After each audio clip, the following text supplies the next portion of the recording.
السلام علیکم ورحمۃ اللہ وبرکاتہ۔ ڈیئر اسٹوڈینٹس، کیسے ہیں آپ سب لوگ؟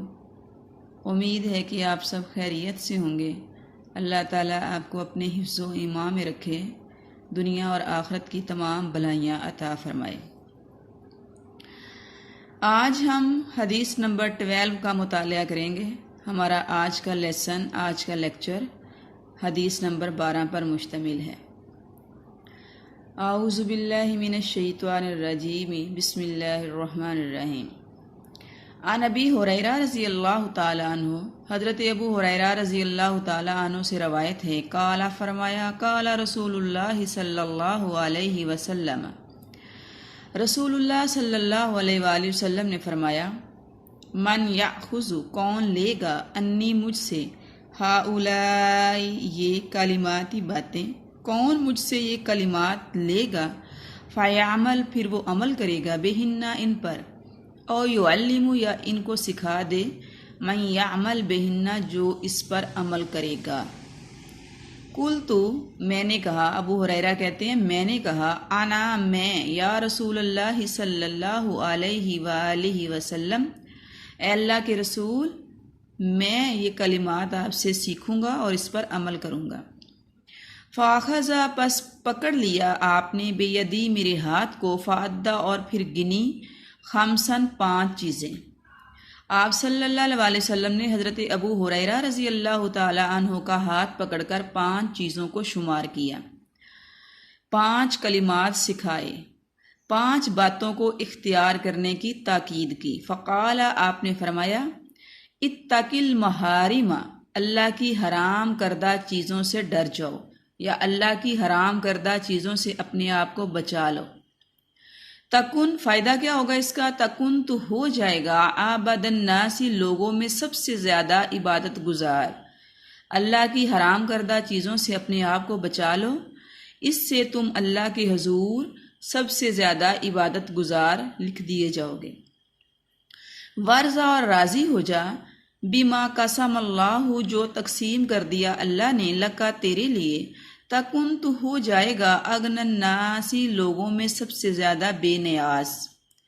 اللہ نے جو چیز تیرے مقدر میں لکھ دی ہے، دنیا کے اندر جو کچھ تجھے عطا فرما دیا ہے، جو تیری قسمت میں اللہ رب العالمین نے لکھ دیا ہے، اس پر راضی ہو جا، تو ایسا کرنے سے تجھے قناعت کی دولت حاصل ہو جائے گی۔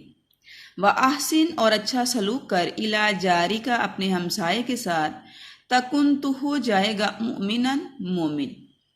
ہمسائے کے ساتھ اچھا سلوک کرنا انسان کو مومن بنا دیتا ہے۔ وَأَحِبَّ، اور تو پسند کر، للناس، لوگوں کے لیے، ما تحب، جو تو پسند کرتا ہے، لنفسک، اپنے لیے۔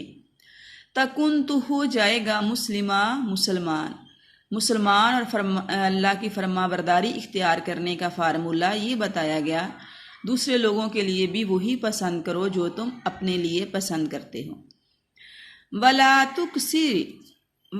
تُكْثِرِ الضِّحْكَ، اور نہ زیادہ ہنسا کرو، فَإِنَّ، بے شک، کثرۃ الضَّاحِكِ، بہت زیادہ ہنسنا، تُمِیتُ الْقَلْبَ، دل کو مردہ کر دیتا ہے، زیادہ ہنسی دل کو مردہ کر دیتی ہے۔ حدیث مبارکہ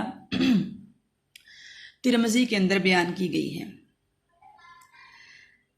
حضرت ابو ہریرہ رضی اللہ تعالیٰ عنہ سے روایت ہے کہ آپ صلی اللہ علیہ وسلم نے ابو ہریرہ سے یہ فرمایا، کون مجھ سے یہ کلمات سیکھے گا کہ وہ اس پر عمل کرے، یا پھر ان کلمات کو آگے کسی کو سکھا دے۔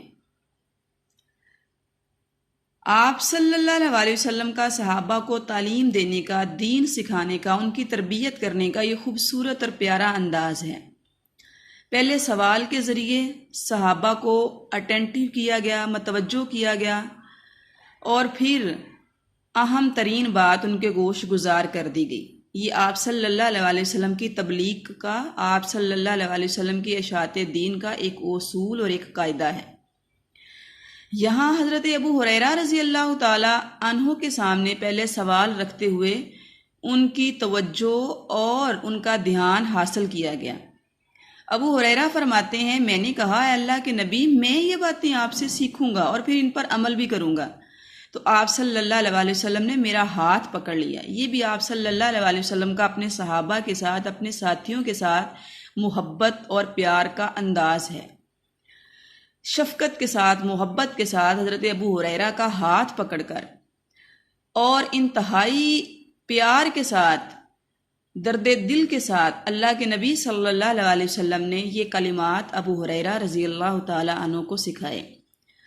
پورے اس واقعے کو نبی علیہ الصلوۃ والسلام کے بیان کردہ ان کلمات کے ساتھ ابو ہریرہ نے اس حدیث مبارکہ میں بیان کر دیا۔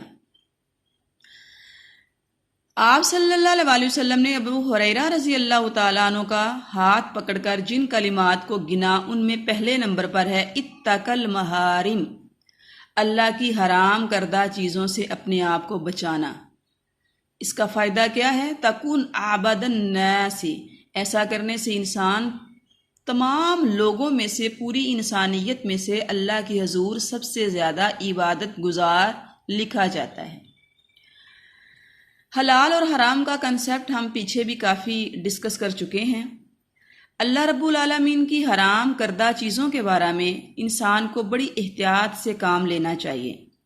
اللہ اور اس کے رسول نے جن چیزوں کو حرام قرار دیا ہے، نہ تو دانستہ طور پر ان کو اختیار کیا جائے اور نہ ہی ایسی صورتحال پیدا کی جائے کہ انسان جان بوجھ کر یا مجبور ہو کر ان حرام چیزوں میں انوالو ہو جائے۔ حرام اشیاء کا دائرہ کار مختلف چیزوں پر پھیلا ہوا ہے، مختلف معاملات پر ہے۔ کھانے پینے کے حوالہ سے ہمیں اس بات کا خیال رکھنا ہے کہ کوئی لقمہ حرام کا ہمارے اندر نہ جائے۔ وہ کام جنہیں شریعت اسلامیہ نے حرام قرار دیا ہے ان کا ارتکاب نہ کیا جائے، ان سے بچا جائے، اور وہ ذرائع دولت کمانے کے جو کہ حرام ہیں ان سے اجتناب کیا جائے اور حلال ذرائع کو اختیار کیا جائے۔ ایسے ہی ملکیت کے اعتبار سے صرف اپنی ہی مملوکہ چیز کو استعمال کرنا اور دوسرے کے مالکانہ حقوق میں کسی طرح کی مداخلت نہ کرنا، یہ بھی اتق المحارم میں آتا ہے۔ شریعت یا قانون نے جو حقوق کسی کو عطا کر رکھے ہیں، انہیں غصب کر کے یا ان پر قبضہ جما کر ان کو اپنی دسترس میں کر لینا، یہ بھی حرام ہے۔ لہٰذا دوسروں کو ان کے حقوق دینا، اپنے فرائض کو پورا کرنا، یہ بھی اتق المحارم کی ایک صورت ہے۔ نہ صرف شریعت اسلامیہ انسان کو، مسلمان کو، مومن کو حرام کردہ چیزوں سے روکتی ہے، حلال کو اختیار کرنے کا حکم دیتی ہے، بلکہ وہ تمام کام اور امور جو انسان کو حرام کی طرف لے جاتے ہیں ان کو بھی حرام ہی کے دائرہ میں رکھا گیا ہے۔ مثال کے طور پر قرآن مجید کے اندر اللہ رب العالمین نے زنا کو حرام قرار دیا، تو زنا کی طرف لے جانے والے تمام امور کو، یعنی جنسی جذبات کو بھڑکانے والا لٹریچر، موسیقی، ناچ گانا، مخلوط مجلسیں، بے روک ٹوک، مرد اور عورت کا اختلاط، اس طرح کے تمام امور کو بھی حرام قرار دیا اور فرمایا زنا کے قریب بھی نہ جاؤ۔ یعنی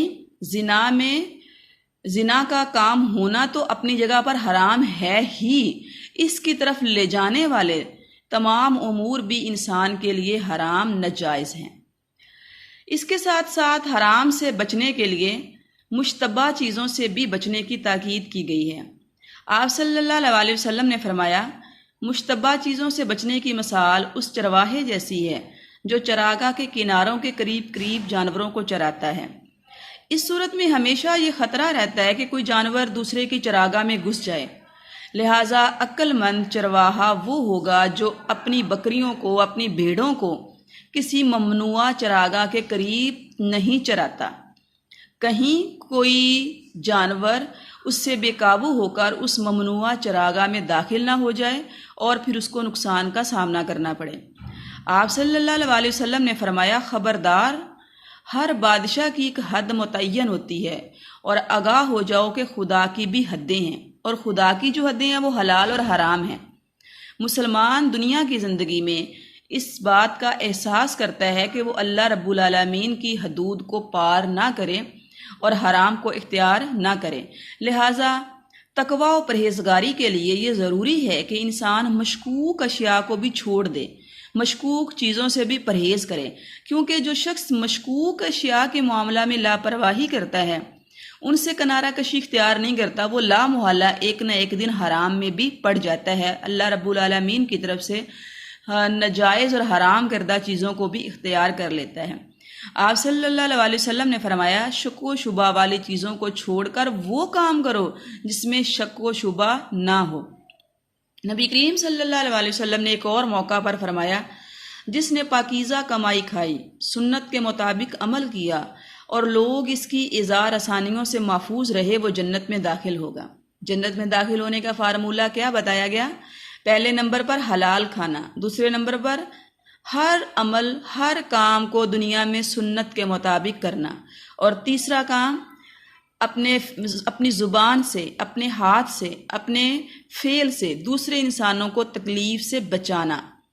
اگر یہ 3 عادات، 3 کام انسان دنیا میں اختیار کر لیتا ہے تو اللہ کے نبی صلی اللہ علیہ وسلم یہ گارنٹی دے رہے ہیں، یہ وعدہ فرما رہے ہیں کہ وہ جنت میں داخل ہوگا۔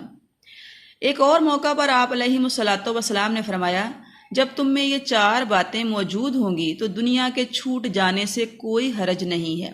نمبر 1 امانت کی حفاظت، نمبر 2 بات کی سچائی، نمبر 3 اچھی عادات اور کھانے پینے میں پاکیزگی، یعنی حلال چیزوں کو اختیار کرنا، کھانے پینے کے معاملہ میں حرام سے بچنا۔ اسلام میں حلال چیزوں کے استعمال پر زور اور حرام سے بچنے کا حکم اس قدر اہم ہے کہ دعا اور عبادت کی قبولیت کو حلال کھانے کے ساتھ مشروط کر دیا گیا۔ جیسے پیچھے بھی ہم نے یہی بات ڈسکس کی تھی کہ دعا کی قبولیت کی شرط حلال کھانا اور پینا ہے، اور عبادات کی قبولیت کی شرط بھی حلال کھانا اور پینا ہے۔ حرام کھانے پینے والے اور حرام امور کو اختیار کرنے والے کی نہ تو دعا اللہ کی بارگاہ میں قبول ہوتی ہے اور نہ ہی عبادت اللہ کے ہاں رجسٹرڈ ہوتی ہے۔ اس ٹاپک پر ہم نے ڈیٹیل سے پیچھے بھی بات کی ہے۔ یہاں اس ساری بحث سے یہی نتیجہ نکلا کہ اگر انسان حرام کردہ چیزوں سے اپنے آپ کو بچا لیتا ہے، حلال کو اختیار کرتا ہے، نفس کی عبادت میں مبتلا نہیں ہوتا، شیطان کے قدموں کی پیروی نہیں کرتا، اللہ اور اس کے رسول کی منع کردہ چیزوں کے قریب نہیں جاتا، تو اس کو دنیا کے اندر یہی فائدہ ہوگا، جو کہ بہت بڑا فائدہ ہے، کہ انسان اللہ کے حضور سب سے زیادہ عبادت گزار لکھ دیا جائے گا، یعنی اس کے نامہ اعمال میں اتنی نیکیاں اور عبادتیں نہیں ہوں گی، لیکن اللہ کا ڈر، اللہ کا خوف اور حرام کردہ چیزوں سے اپنے دامن کو بچانے کی وجہ سے وہ پوری انسانیت میں سے سب سے زیادہ اللہ کے حضور عبادت گزار سمجھا جائے گا۔ دوسری بات جو آپ صلی اللہ علیہ وسلم نے حضرت ابو ہریرہ رضی اللہ تعالیٰ عنہ کو سکھائی، دوسرا کلمہ جو آپ نے سکھایا اور اس پر عمل کرنے کا حکم دیا، وہ کیا ہے؟ وَرْضَ بِمَا قَسَمَ اللَّهُ، جو اللہ نے تیرے مقدر میں کر دیا، جس پر اللہ رب العالمین نے جو چیز اللہ نے تیری قسمت میں لکھ دی تو اس پر راضی ہو جا۔ کیا فائدہ ہوگا؟ لکا، جو تیری نصیب میں ہے تو اس پر راضی ہو جا، تکون اغنى الناس، تو لوگوں میں سب سے زیادہ غنی ہو جائے گا، بے نیاز ہو جائے گا۔ ایک اور موقع پر آپ صلی اللہ علیہ وسلم نے فرمایا، اس شخص نے فلاح حاصل کر لی جس نے اسلام قبول کر لیا اور اسے صرف ضرورت کے مطابق ہی روزی دی گئی، اور اللہ نے اسے جو چیز عطا فرمائی وہ اسی پر راضی ہو گیا، اسی پر قناعت کرتا ہے۔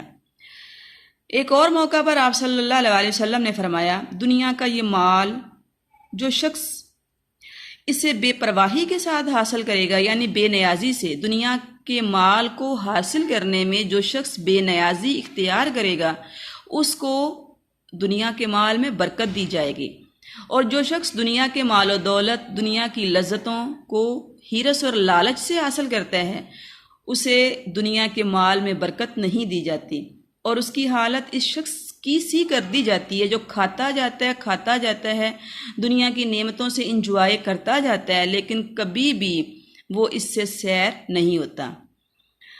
مومن کا رویہ یہ ہونا چاہیے کہ اللہ تعالیٰ نے اسے جو کچھ عطا فرمایا ہے وہ اس پر راضی ہو جائے، اس پر کوئی گلہ شکوہ نہ کرے۔ اللہ تعالیٰ نے اسے جو کچھ بھی عطا فرمایا ہے اس پر اللہ کا شکر بجا لائے۔ اللہ نے انسان کو جو نعمتیں عطا فرمائی ہیں، اگر اس پر قناعت نہ کی جائے، اس پر راضی نہ ہوا جائے، تو پھر اس سے ناشکری کا پہلو نکلتا ہے، جو کہ بذات خود ایک اخلاقی اعتبار سے جرم اور گناہ ہے۔ پھر دوسری طرف انسان میں ہوس زر، طلب مال اور حرص و لالچ کا یہ چیز بھی سبب بنتی ہے۔ انسان کی ہوس جتنی بڑھتی جاتی ہے اتنا ہی وہ بے چینی اور اضطراب کا شکار ہوتا جاتا ہے۔ ہوس اور لالچ کے بڑھنے سے وہ دنیا میں کسی بھی طرح کا سکون اور اطمینان حاصل نہیں کر سکتا، اور یہ چیز اس کے لیے آخرت میں بھی عذاب کا باعث بنتی ہے۔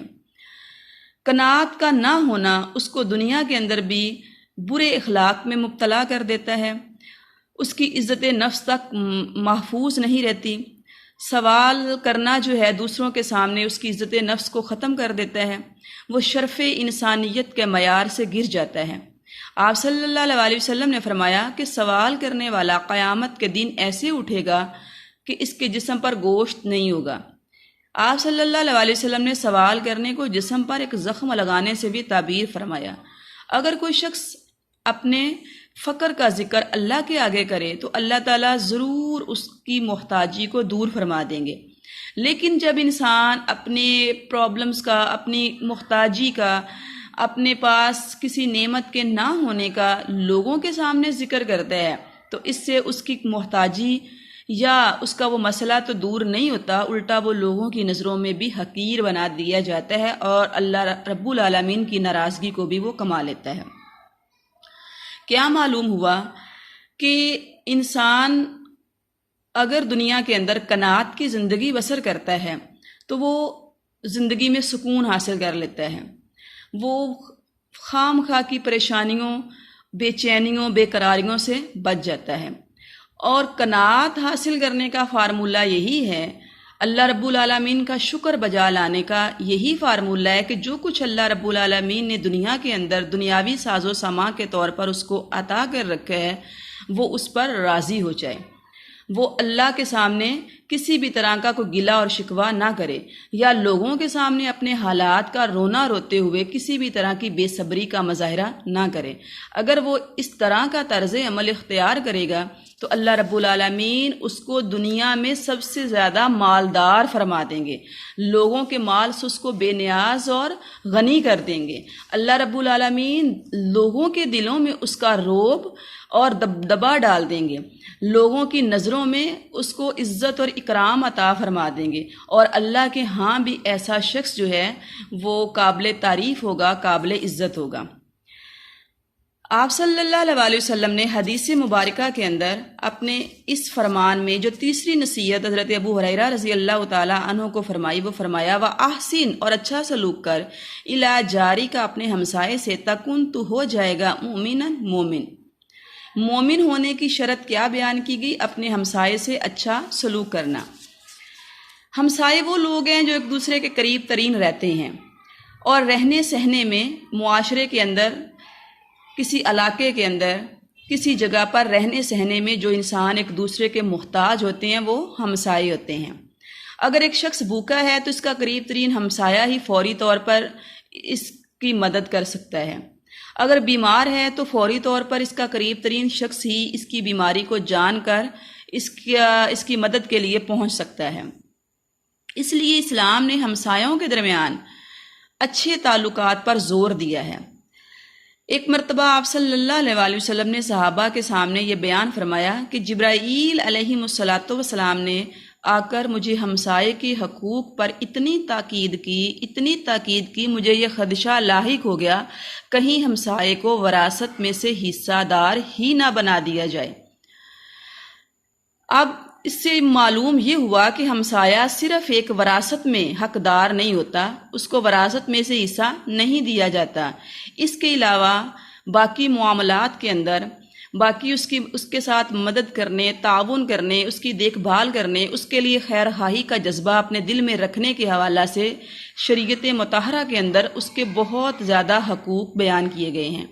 ایک اور موقع پر آپ صلی اللہ علیہ وسلم نے فرمایا وہ شخص مومن نہیں جو خود تو پیٹ بھر کر کھاتا ہے اور اس کا ہمسایہ بھوکا رہتا ہے۔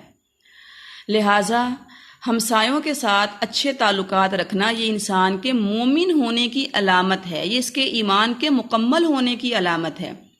ایک موقع پر آپ صلی اللہ علیہ وسلم نے فرمایا، جب تم اپنے گھر میں گوشت بناؤ تو اس میں پانی زیادہ ڈال لیا کرو تاکہ اس سالن میں سے ہمسائے کا حصہ بھی نکال سکو۔ یعنی اپنے گھر میں کوئی اچھی چیز بنی ہے، کوئی اسپیشل ڈش بنی ہے، تو اس میں سے ہمسائے کو دینا، ہمسائے کے گھر بھیجنا، یہ بھی اللہ کے نبی صلی اللہ علیہ وسلم کی بہت پیاری سنت ہے، آپ کا طریقہ ہے۔ آپ نے یہ اپنے امتیوں کو ترغیب دی ہے، تاکید کی ہے۔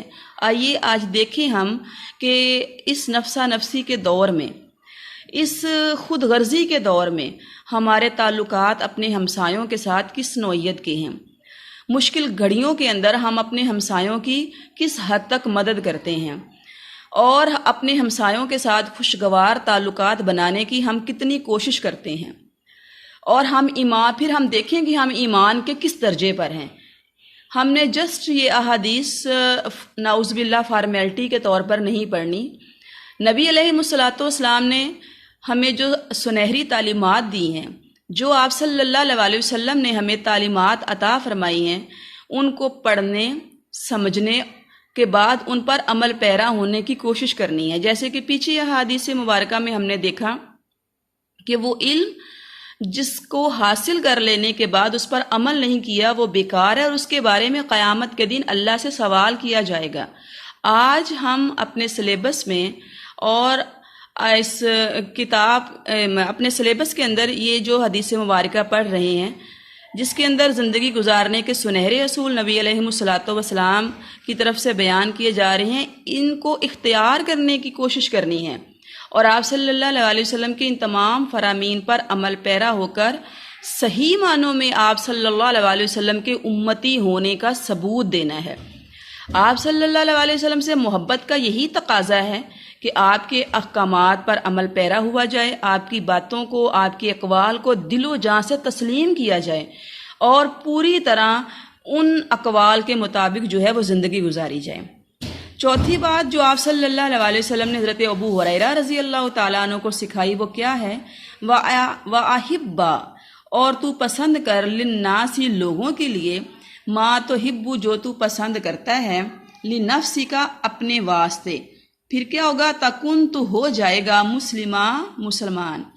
مسلمان بننے کے لیے، اللہ کا مطیع اور فرما بردار ہونے کے لیے کیا ضروری ہے کہ انسان دوسرے مسلمان بہن بھائیوں کے لیے، دوسرے انسانوں کے لیے بھی وہی کچھ پسند کرے جو کہ وہ اپنے لیے پسند کرتا ہے۔ حضرت انس رضی اللہ تعالیٰ عنہ سے روایت ہے کہ نبی صلی اللہ علیہ وسلم نے ارشاد فرمایا، تم میں سے کوئی شخص کامل مومن نہیں ہو سکتا جب تک کہ وہ اپنے بھائی کے لیے بھی وہی چیز پسند نہ کرے جسے وہ خود اپنے لیے پسند کرتا ہے۔ پھر نبی علیہ الصلوۃ والسلام نے فرمایا، الدین النصیحہ، دین خیر خواہی کا نام ہے۔ صحابہ نے پوچھا، اللہ کے نبی کس کے لیے خیر خواہی؟ آپ نے فرمایا، اللہ کے لیے، اللہ کی کتاب کے لیے، اس کے رسول کے لیے، اور مسلمانوں کے ائمہ کے لیے، اور عام مسلمانوں کے لیے۔ اب عام مسلمانوں کے لیے جو خیر خواہی کا معنی ہے وہ یہ ہے کہ انسان جو چیز اپنے لیے پسند کرتا ہے، جو رویہ وہ اپنے لیے پسند کرتا ہے، جس طرح کے معاملات وہ اپنی ذات کے لیے پسند کرتا ہے، ایسی ہی محبوب اور مرغوب چیزیں وہ دوسروں کے لیے پسند کرے، ایسی ہی باتیں اور ایسے ہی معاملات وہ دوسروں کے لیے پسند کرے جو وہ اپنے لیے پسند کرتا ہے۔ اس حوالہ سے حضرت جریر بن عبداللہ رضی اللہ تعالیٰ عنہ سے مروی ہے کہ نبی کریم صلی اللہ علیہ وسلم نے ہم سے بیعت لی کہ نماز قائم کرو، زکوٰۃ ادا کرو، اور ہر مسلمان کے لیے خیر خواہی کے جذبہ کو اپنے دل میں رکھو۔ حقوق اللہ کی ادائیگی کے ساتھ حقوق العباد کا پورا ہونا بھی ضروری ہے، اور حقوق العباد میں پہلے نمبر پر جو چیز ہمارے پاس آتی ہے وہ دوسروں کے لیے خیر خواہی کا جذبہ، دوسروں کے لیے اچھا سوچنا، دوسروں کے لیے اچھا کرنا، دوسروں کی مشکلات کو دور کرنا، ان کی مدد کرنا، ان کے ساتھ ہر طرح کا تعاون کرنا، ان کی مشکلات کو دور کرنے کی کوشش کرنا، اور دوسرے انسانوں کے لیے آسانیاں پیدا کرنے کی کوشش کرنا۔ حدیث مبارکہ کے اس حصے میں اسلامی نظام معاشرت کا ایک سنہرا اصول بتایا گیا ہے۔ مل جل کر رہنے کے لیے یہ ضروری ہے کہ انسان جو کچھ اپنے لیے پسند کرتا ہے وہی چیز دوسروں کے لیے پسند کرے۔ اس سے آپس میں ہمدردی، خیر خواہی اور محبت کے جذبات پروان چڑھتے ہیں۔ پھر انسان دوسروں کے حقوق مارنے کے پیچھے نہیں پڑا رہتا، بلکہ وہ دوسروں کو حقوق دینے کی کوشش کرتا ہے۔ دلوں سے نفرتیں اور بغض اور عداوت، اس طرح کے منفی جذبات ختم ہوتے ہیں اور اس کی جگہ محبت آتی ہے۔ دوسرے انسانوں کے ساتھ اچھا رویہ رکھنے سے اور دوسروں کے ساتھ بہتر سلوک کرنے سے یہ معاشرہ جو ہے وہ محبت و اخوت کا معاشرہ بن جاتا ہے، امن و سکون کا معاشرہ بن جاتا ہے، ہر طرح کی بے چینی، فساد اور بدامنی ختم ہو جاتی ہے۔ ایک دوسرے کے لیے جب دل میں خیر خواہی کے جذبات ہوں گے تو لا محالہ پھر کسی بھی طرح کی کوئی رنجش، کوئی نفرت، کوئی بدگمانی اور کسی بھی طرح کا کوئی منفی جذبہ دوسرے کے متعلق نہیں رہے گا، اور یہ چیز انسان کے دل کی صفائی کا باعث بنتی ہے، دل کی سختی کو دور کرتی ہے، دل پر رقت طاری کرتی ہے، انسان کے لیے نرمی اختیار کرنے کا یہ ایک ذریعہ ہے۔ اور پھر یہ بھی آپ کو معلوم ہے اللہ رب العالمین کے ہاں جو پسندیدہ لوگ ہیں وہ نرم دل لوگ ہیں۔ ایک موقع پر آپ صلی اللہ علیہ وسلم نے فرمایا جنت میں جانے والے وہ لوگ ہیں، جنت میں جانے والے لوگوں کی صفت بیان کرتے ہوئے فرمایا وہ لوگ ہیں جن کے دل پرندوں کی طرح نرم ہیں، پرندوں کی طرح سافٹ ہیں، کیونکہ پرندے کا دل بڑا ہی نرم ہوتا ہے اور معمولی سی بات سے وہ ڈر جاتا ہے۔ ایسے ہی اللہ کے نیک بندے، مومن لوگ، مسلمان لوگ، وہ اپنے دلوں کے اندر دوسروں کے لیے جب ہمدردی، بھلائی اور خیر خواہی کو پیدا کر لیتے ہیں تو ان کے دلوں میں بھی اللہ نرمی اور رقت پیدا فرما دیتے ہیں، اور یہ چیز ان کے لیے جنت میں جانے کا باعث بن جاتی ہے۔ آئیے آج ہم دیکھیں ہمارے دلوں پر سختی ہے یا نرمی ہے۔ ہم نے یہ محاسبہ کرنا ہے کہ ہم اپنے دل کے اندر دوسروں کا کتنا درد محسوس کرتے ہیں، کسی کو تکلیف میں دیکھ کر، پریشانی میں دیکھ کر، دکھ میں دیکھ کر، کیا اس کی تکلیف اور پریشانی کو ہم بھی دل سے محسوس کرتے ہیں؟ اور کیا آج ہم کسی کے لیے وہی کچھ پسند کرتے ہیں جو ہم اپنے لیے پسند کر رہے ہوں؟ تحفے تحائف دیتے ہوئے، کسی غریب کی مدد کرتے ہوئے، کسی محتاج مسکین اور یتیم کو کوئی چیز دیتے ہوئے، کیا ہم اس چیز کو خود بھی اپنے لیے استعمال کرنا پسند کرتے ہیں؟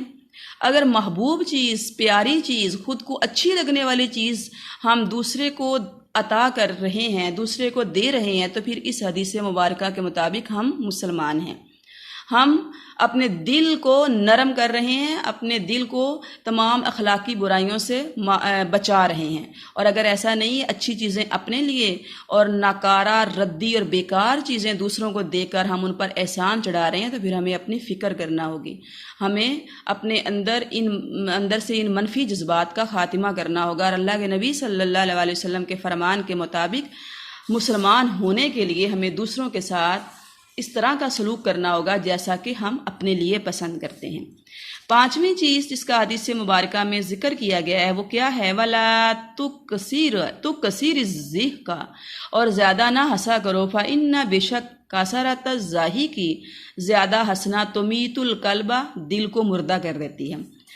دین اسلام دین فطرت ہے، حدیث مبارکہ میں ہنسنے سے منع نہیں کیا گیا، بلکہ مزاح کو بھی اسلام کے اندر پسندیدہ سمجھا گیا ہے۔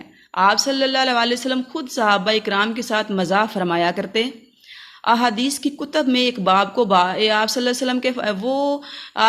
اللہ علیہ وسلم سے ریلیٹڈ وہ احادیث جو مزاح پر مشتمل ہیں ان کو کتاب المزاح کے نام سے قلم بند کیا گیا ہے۔ یہاں جو زیادہ ہنسنے کی ممانت ہے وہ اس وجہ سے ہے کہ انسان زیادہ ہنسنے سے دنیا میں ہی منہمک ہو کر رہ جاتا ہے، ہنسی مزاح میں پڑے رہنے سے انسان کا دل مردہ ہو جاتا ہے، اور اگر دل مردہ ہو جائے تو پھر انسان سے خوف خدا مٹ جاتا ہے، نیکی کی صلاحیت بھی کم ہو جاتی ہے۔ ہر وقت ہنسنے ہنسانے میں مصروف رہنے کی وجہ سے انسان دوسروں کو طنز کا نشانہ بنا لیتا ہے، جو کہ حدیث نبوی کے مطابق انتہائی برا فعل ہے۔ ہنسنے ہنسانے کے عمل کے دوران اکثر انسان جھوٹ کا ارتکاب بھی کرتا ہے، اور آپ صلی اللہ علیہ وسلم نے ہنسانے کے لیے جھوٹ بولنے پر سخت الفاظ میں وعید فرمائی ہے۔ سورۃ التوبہ میں اللہ رب العالمین فرماتے ہیں فَلْيَضْحَكُوا قَلِيلًا وَلْيَبْكُوا كَثِيرًا، آیت نمبر 82۔ بس چاہیے کہ تم تھوڑا ہنسو اور زیادہ رو۔ اسی طرح سورۃ النجم آیت نمبر 40 میں اللہ رب العالمین فرماتے ہیں آفَمِنْ هَذَا الْحَدِيثِ تعجبون و تضحکون ولا تبکون، کیا خوف خدا کی باتیں سن کر بھی تم کلام الہی کے بارے میں تعجب میں مبتلا ہو اور اللہ کے خوف سے روتے نہیں ہو؟ حضرت انس رضی اللہ تعالیٰ عنہ روایت کرتے ہیں کہ ایک مرتبہ نبی علیہ الصلوۃ والسلام نے خطبہ ارشاد فرمایا، اس جیسا خطبہ میں نے اس سے پہلے نہیں سنا تھا۔ کیا فرمایا آپ نے؟ فرمایا، اگر اس چیز کو جان لو جسے میں جانتا ہوں تو تم ہنسا کم کرو اور رویا زیادہ کرو۔ یہ سن کر اصحاب رسول صلی اللہ علیہ وسلم نے بھی اپنے اوپر چادریں اوڑھ لیں اور رونے لگے۔ نبی کریم صلی اللہ علیہ وسلم کی تمام احادیث کا جو مقصد ہے وہ یہ ہے کہ ہم ہر ٹائم ہی ہنسنے ہنسانے میں مصروف نہ رہیں، بلکہ ہمیں ایک سنجیدہ زندگی گزارنی چاہیے، اور مقصد حیات کو سمجھنے کے لیے انسان کا سنجیدہ ہونا ضروری ہے۔ جب ہنسنے کا وقت ہو، جب ہنسنے کی ضرورت ہو تو ضرور ہنسا جائے۔ آپ صلی اللہ علیہ وسلم نے اپنے پیارے عمل سے، اپنی سنت سے لوگوں کو ہنسنے تک کے آداب سکھا دیے ہیں، بتا دیے ہیں، لیکن ایک لاپرواہ انسان کی طرح، غیر ذمہ دار شخص کی طرح اپنے تمام اوقات کو ہی ہنسنے ہنسانے اور مزاح میں ضائع کر دینے سے اللہ کے نبی صلی اللہ علیہ وسلم نے منع کیا ہے۔ اگر اس طرح کا طرز عمل اختیار کیا جائے گا، افراط و تفریط کا شکار ہو کر اگر صرف سارا ٹائم ہنسنے ہنسانے میں، فضول گوئی میں اور انجوائمنٹ میں ہی لگا دیا جائے گا تو پھر اس کا نقصان انسان کو کیا ہوگا؟ ایک مسلمان کے لیے یہ لمحہ فکریہ ہے کہ ایسا کرنے سے اس کا دل مردہ ہو جائے گا۔ جب دل مردہ ہوگا تو پھر انسان کو نیکی لذت نہیں دے گی، نماز پڑھنے میں مزہ نہیں آئے گا، نماز میں دل نہیں لگے گا، اور جو حرام کام ہے یا گناہ کے کام ہیں یا برائیاں ہیں، انسان ان کے اندر انوالو ہوتا چلا جائے گا اور ان گناہوں میں پڑھ کر وہ اپنے دل کو مزید سیاہ کر لے گا۔ اللہ رب العالمین ہمیں نبی علیہ الصلوۃ والسلام کے ان سنہری اصولوں کو اختیار کرنے اور ان کے مطابق زندگی گزارنے کی توفیق عطا فرمائے۔ اللہ رب العالمین ہمیں محارم سے بچتے ہوئے ہمیں سب سے زیادہ عبادت گزار لوگوں میں اور انسانوں میں شامل فرمائے، اور دوسرے نمبر پر اللہ رب العالمین ہمیں جو کچھ دنیا کے اندر اللہ نے ہمیں عطا کر رکھا ہے اس پر ہمیں راضی رہنے کی توفیق عطا فرمائے۔ ہمسایوں کے ساتھ اچھا سلوک کر کے اللہ رب العالمین ہمیں ایمان کے اعلیٰ درجے پر فائز فرمائے۔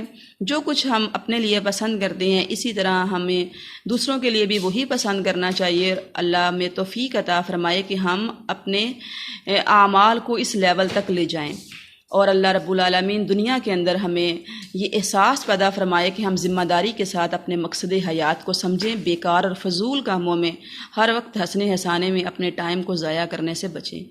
وما توفیقی الا باللہ، علیہ توکلت و الیہ انیب۔